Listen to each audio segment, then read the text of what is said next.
Hey guys, what is up? Welcome back to my channel. Today, if you guys couldn't tell by the title, I'm going to be filming something completely different than anything I've ever filmed before. This is the most nervous I've ever been to film a video. It's just something, it's really extremely personal to me and very emotional, and I struggle with talking about it. It's not something I like to talk about because it hurts. I don't like people seeing me like weak and like I have a disability. Like I don't like that. I don't want people to feel bad for me, and that's why I haven't really talked about it. I don't really post a lot about it on Instagram. I'm just not very like, don't put it all out there. It's sad, but I don't like to post negative stuff on my channel, but I know that this is something that God is calling me to do, and I need to do it for my mom because her story deserves to be shared to millions of people like it does. And I don't know how many people it's gonna reach, but all I can do is do this, and that's what I'm doing. So today I'm going to be talking about my mom's brain cancer journey. So it has been 2 years since her surgery, but how did we get to the surgery? That is the question. So back in November and October of 2016, my mom started having really bad vertigo, which she had had before, like a year before that. So we were thinking, you know, vertigo is a pretty normal thing. Lots of people get it. It doesn't always mean there's a brain tumor. We weren't really thinking anything of it because she'd had it before. And then she started having these things she called episodes, and we weren't really sure what they were. She said like her heart rate would get really fast and it'd feel like it's fluttering and beating out of her chest, and she would feel like out of body, like it wasn't her. So the doctor sent her to a neurologist back in like October, like I said. The neurologist, without doing any form of scan or anything like that, told her it was not a brain tumor. And at the time, we thought that was ridiculous because we're like, it's not a brain tumor. Like, what are you saying? Like, that was like the least, like, we didn't even think about that. We're like, that's funny. My mom was like making jokes in Arnold Schwarzenegger's like voice, like, it's not a tumor. Like, she was doing that. So she was like laughing. I'm like, no one really thinks you have a tumor. And like, just the thought of it was kind of ridiculous. But like the doctor missed it, so that sucks, but life goes on. After that, her primary care doctor sent her to a cardiologist, and he had her wear a heart monitor for 24 hours, ran all these different tests, and at the end he told her that it was all in her head. And so that made my mom really upset because she like knew it was something more than that. So it was just kind of frustrating that we went to those two doctors and none of them could figure out anything. So my mom went on, she's like, okay, well, I did everything. I'm just gonna go on and hopefully it gets better, try to figure out other ways to solve it. Fast forward to, what was it, February, March, my mom started having a lot more symptoms. She was extremely fatigued. And at the time, me and my brother thought it was because she'd just been working out more, like she started working out and eating better.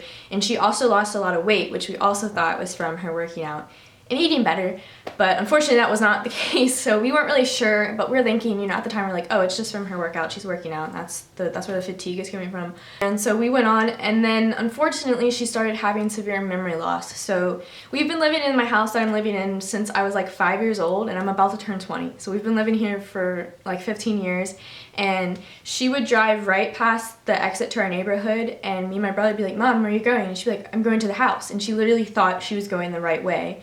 So that was a red flag to me. And then me and my brother had two terrible almost near car accident experiences with her. One time I was riding with her and she was in the double turn lane. And when the light turned green, she went to go straight and she almost hit the car. Luckily I stopped her right in time and the cars behind us were paying attention. But that was like it for me. And then Jake, like literally the day before, had another similar experience, and him and me like came together like, yeah, look, like we need to get Mom to the doctor because this is getting out of hand. At the time we thought that she might have Alzheimer's because her dad has that. So I mean, Alzheimer's, brain cancer, both equally bad. So I don't really know which one would have been better. You know, it is what it is. And so we were worried about that, and we got her to go back into her primary care doctor, and he finally decided to order an MRI. So he went ahead and ordered the MRI. The primary care doctor was the one who actually found it. The specialist missed it. So thank goodness for her primary care doctor. Me and my dad went with my mom to get her MRI the next day. The reason I went with her is because I'd gotten MRIs before, because if you guys didn't know, I broke my back from gymnastics, so I've gotten numerous MRIs in my lifetime, so I knew kind of how it went down. And my mom is extremely claustrophobic, and I was so worried for her because I was like, I don't know if she's gonna make it through this, because I knew that the tube that they put you in is very tight for the scan, and you have to sit still for like, it literally takes like 45 minutes. So I wanted to be there for moral support for her, and so me and my dad went with her. We were in the waiting room, and you know, like 30-40 minutes went by, and the doctor came out and asked my dad to come back. And at the time I thought, like, you know, like she freaked out or something. I was like, oh my gosh. I was like, no, she freaked out in the machine, it's claustrophobic. So they were back there for a while and I was like, oh my gosh, like something must be really wrong. Came back out and they said that they'd found a mass in her brain on the scan, and we had an appointment with a neurosurgeon to discuss further treatment. So at the time, I mean, they were calling it a mass, so a mass doesn't sound as bad as a tumor, right? Didn't really, I was concerned, but like I hadn't seen the scan yet, and my dad had, so they like, you know, obviously they didn't want to say anything to me to alarm me, but I did find it very suspicious because typically when you get an MRI, they will not tell you anything of what they saw in the scan. You have to wait like a week for results. So the fact that they told her up front, I was already like, oh no, this must be bad, because just having previous experience with MRIs, I just knew something was wrong. And then when they said they had an appointment at the neurosurgeon like within an hour, that's ridiculous. Like you just don't get doctor appointments like that fast.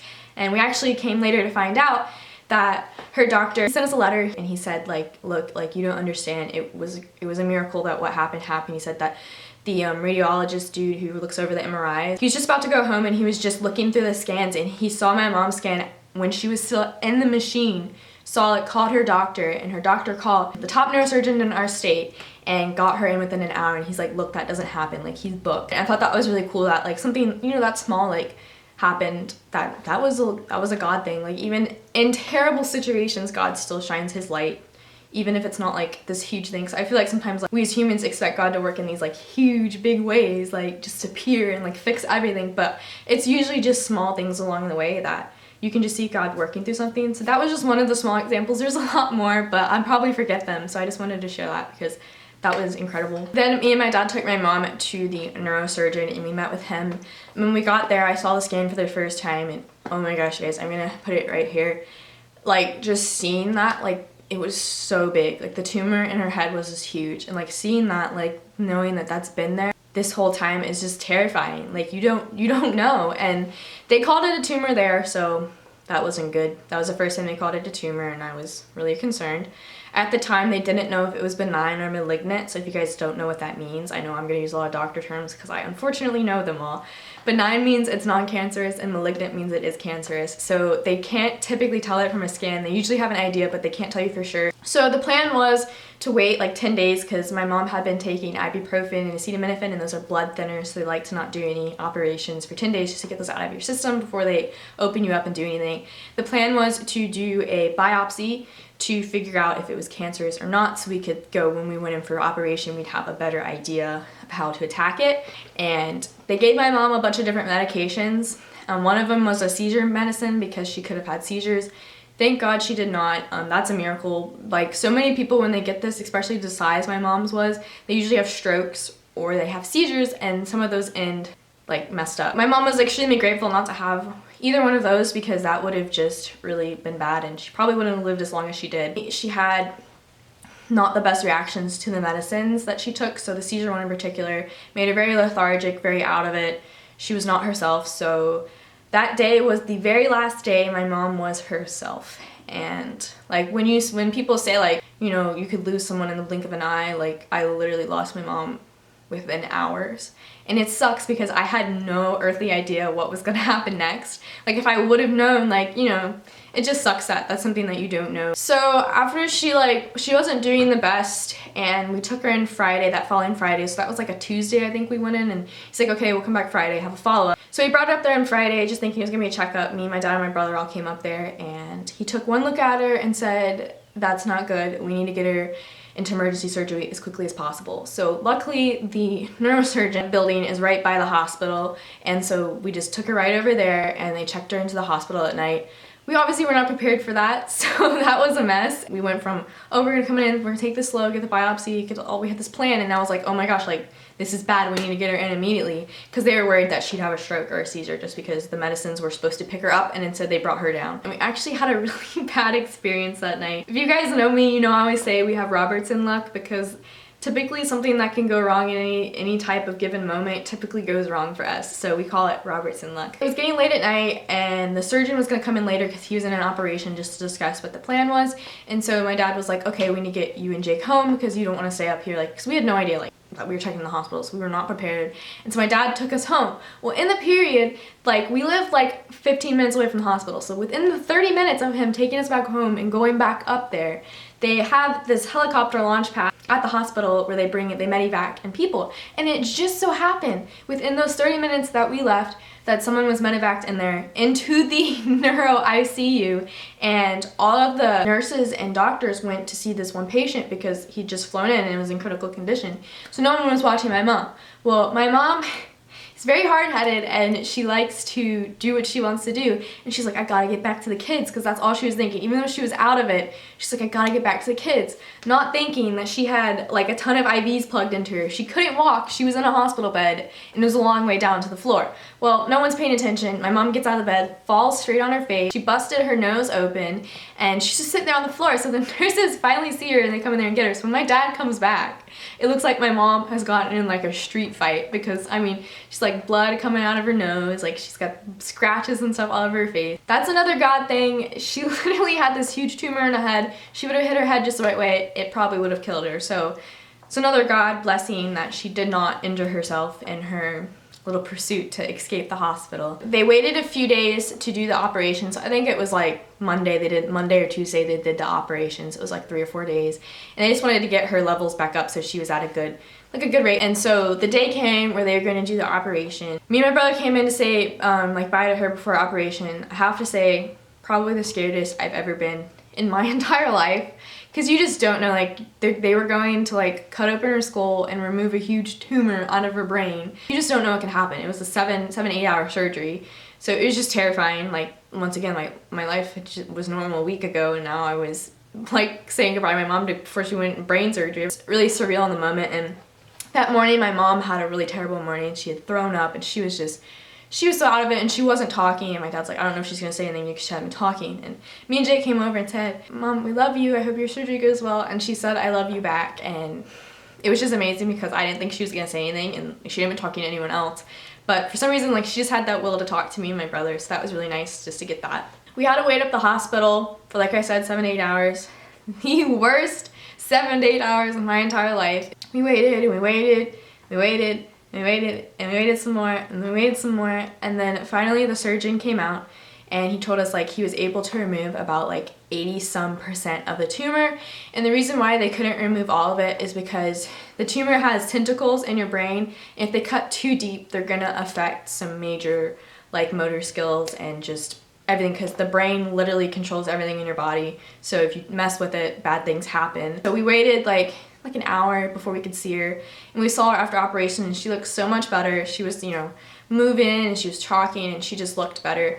And we got to say goodnight to her, and we came up there the next day, and she was just so happy. I'm gonna put a picture right here. Like, she was just always smiling. Like, even though, like, the worst thing possible has happened to her, she was always smiling. And we came up there every single day. We pretty much lived up the hospital.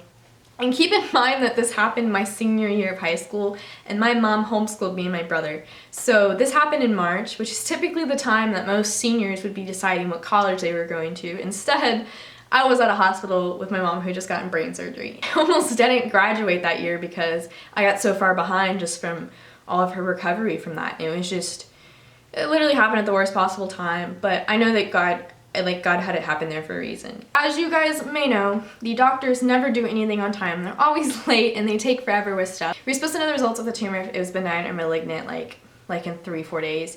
It ended up being a whole week. So we pretty much got to this one day and we're like, we knew that the next day they were gonna tell us the results of it. I remember like going to bed that night and I just been praying so hard for it not to be cancerous, but I had this like gut feeling that it was. Like, I can't really describe it, but I just always felt like it was. So we went to bed that night, and the next morning I was asleep and my brother came into the room and he had the phone. My dad had the doctor on speaker so we could hear it, and Jake came in the room and he said, Faith, I think Mom has cancer. And literally, that's another worst day of my life. So many worst days of my life happened, like boom, boom, boom, boom, boom. So it was just a very discouraging week. When we first found out that she had a tumor, we didn't know what it was. I did a ton of research because I wanted to know, like, what we were up against. Like, what are the chances of this? What does this mean? What is it gonna be? So I pretty much knew every single type of brain cancer there was, which ones were good, which ones were bad, and what from there. When they told me, we got up there and they said it was glioblastoma, I knew that that was bad. So that sucked. It crushes your heart to like know that someone you love and so close to you has a disease that's incurable. I remember everyone was just so sad and my mom was just so positive.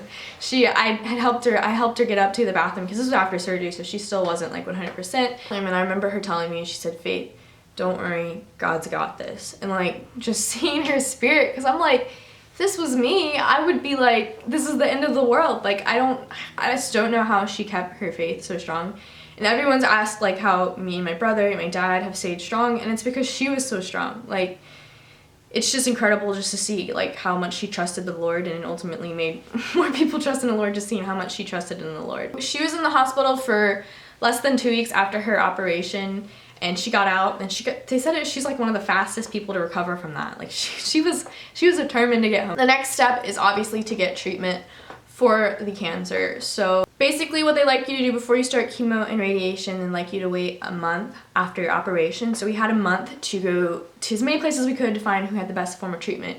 We went to UVA, VCU, Johns Hopkins, we went to Duke, and just pretty much every single place that offered treatment we went to, got an appointment, or we called, and ultimately we decided on Duke because they had a huge wing of brain cancer research. I can't explain to you how awesome they were in treating my mom. Literally, they have the most advanced treatments out there, and that is another reason why my mom survived as long as she did. One cool thing that my mom actually got to do was basically for her form of cancer, since there's no cure, when it returns, they typically do something called a clinical trial because there's no proven cure, so they have to do a clinical trial, which is like an experiment basically.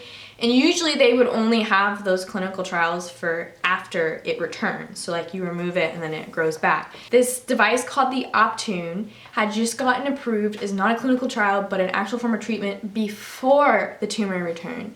And this had just gone through, and Duke offered it, and we were able to get it for her. It was basically these like stick-on like rays on, I'll show you a picture of my mom wearing it, and we had to stick them all over her head. My dad had to, and we had to plug it into a little Optune device and carry it around, change the batteries out. But basically what it would do is it would send tumor like killing fields, and it would kill the tumor. And that is what else helped her live as long as she did. Along with her Optune, she also received chemo and radiation. She got radiation for about a month. The radiation really started to affect her. She really started to go downhill after the radiation because it causes swelling in the brain, and like I said, any activity in the brain that's abnormal causes lots of problems. So she really went downhill from there. I also gave her an infusion like every 2 weeks, and it was a drug called Avastin, and basically that stops the blood flow to the brain. The tumor can't grow if there's no blood flow, so she received that in an IV every 2 weeks. If you guys have never been in the place where people receive their chemo IVs, I don't know how else to say it, but you walk in there and depression just smacks you in the face. Like, it's the most depressing room you could ever be in. You unfortunately see a lot of things you wish you didn't see. Me and my brother up at the hospital like 24/7. We knew everything. I told my brother, you know it's bad when you don't get lost in a hospital because hospitals are crazy, and we knew our way around that hospital up and down because we were just up there so much. We kept getting treatments, and she slowly got worse and worse and worse and worse, and it's basically like watching someone you love slowly die in front of your face, and it sucks. The last few months she had a really bad cough because she was having trouble with her secretions, which is basically like when you don't know how to swallow. So she had this nasty cough. Like, I don't know if you guys have ever gotten a really bad like cough from the weather changing, where you get like so much snot in your throat and you sound like a seal like when you cough because it's like snot. That's how my mom got. Me and my brother we'd keep an eye on her, and we'd have to like lean her over, let her drain out the snot in her mouth, clean it up, and put her back. And that was really hard. We wanted to help our mom because we knew she would have done the exact same thing for us, and it's really life-changing when you have to change your mom's diaper when you're 18 years old. Like, that just sucks. It just sucks. So she started to go downhill. You know, eventually she didn't know how to eat or drink. We tried everything. So many different medications, Duke tried everything. We tried literally everything we could, and then just got to the point where Duke's like, I think we just need to let her go. And so she had been in the hospital right before Christmas, and we didn't think she was gonna get home, but she came home Christmas Eve, and she got to have one last Christmas with us at home. It wasn't the best, but she got to. My mom was on hospice at the time, so there's people coming over our house 24/7, nurse coming in and out, different physical therapy. Like, we had this going on for like the past, 2 years of our life, like just hectic. Like, all these people coming in our house, like random people. I'd wake up in the morning, look like a mess, and go downstairs, there'd be a nurse down there, and be like, Hi. When she came home for Christmas, they gave her about a week to live, and she defied the odds and went 2 weeks. I went away to a Christian conference called Passion, which was January like 1st to the 3rd. On my way home, my dad called me and said that the nurse had come over that day and said her vitals were terrible, so they wanted to check her into the hospital because she just wasn't doing well. So when I got home, I didn't get to see her. They had actually checked her into the hospice hospital instead of the regular hospital she had been in. And they said, like, look, like, she's like a week. And so we went up there every day. We went by her bed, we sat there. Hospice hospital is also another place where you go and depression slaps you in the face. It sucks. I came back from Passion and we were planning her funeral. So, I mean, that's a way to kill your passion right there. My brother's birthday was January 9th, which is when she was in the hospital, and we actually had to throw a surprise party with him up at the hospice hospital in one of the rooms for him. It was his 18th birthday, and we got to celebrate that. And so my dad brought me and my brother back home, and he went back up there, and I called him because I was registering for my classes because my semester was starting on the January 14th. I was calling him like, which credit card do you want me to put this on? And I could just tell that his tone was different, and he said, like, Faith, like, the signs they were looking for and your mom are there, and they don't think that she's gonna make it through the night. Luckily, my small group leader from church came and got me and my brother and took us up there, and we stayed up there the entire night. We slept on this teeny little, like, this little, like, recliner couch. Like, me and he was on curl up on one end, I was curled up on the other end. I'm gonna put a picture right here. It was so bad. I got, like, no sleep, and we were up there the entire night with her. And once again, my mom defied the doctor's odds, and she did not pass away that night because she is a trooper, and we knew she was gonna go when she wanted to go. So that day, me and my brother and my dad, we stayed at the hospital the whole day. So I was up at the hospice hospital 24 hours, and it got towards the night, and the doctor came in and checked on her and said, look, I think she's gonna make it. Like, I'll see you guys on Monday. I think she's gonna make it. And so that was like Thursday or Friday, and we're like, okay. And you know, at that point, me and my brother were exhausted. We're like, it's really not doing anyone good staying up here. When you get rest, and we'll come back up here tomorrow, because at that point, you know, the doctors were, you know, like saying like, oh, she's going to make it. You know, I had a feeling. I just was like, you know, mom didn't go when they said she was going to go. She's probably going to go when they said she's not going to go. And I just had this feeling, like, no, if you know my mom, like I said, she does her own thing, and I just had this feeling.